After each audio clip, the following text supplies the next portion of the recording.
आपण पृथ्वी तलावर जाऊन फार मोठी चूक केली आहे. आपण आत्मा आहात, आपले विचार जिवंत आहेत, आपण नाही. त्याच विचारांची होळी होते आमच्या राज्यात.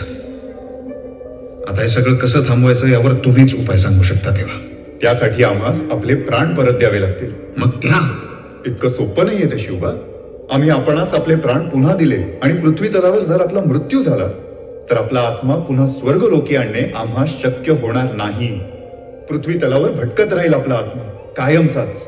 आमच्या महाराष्ट्रासाठी आम्ही पुन्हा एकदा आहुती द्यायला तयार आहोत. तुम्ही आम्हाला धर्म संकटात टाकताय शिवबा. देवा, जाऊ दे शिवबाला, तो स्वस्थ बसणार नाही.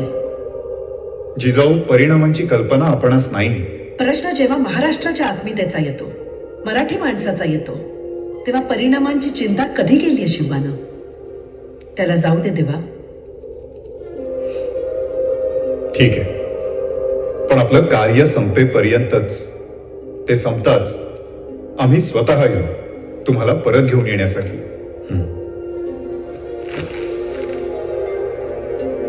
यशस्वी भव. आणखीन एक विनंती होती तेव्हा. बोला. दिनकर जगताप नावाचे एक वकील आहेत. ठाऊक आहे, यमराज त्यांनाच आणण्यासाठी गेलेत.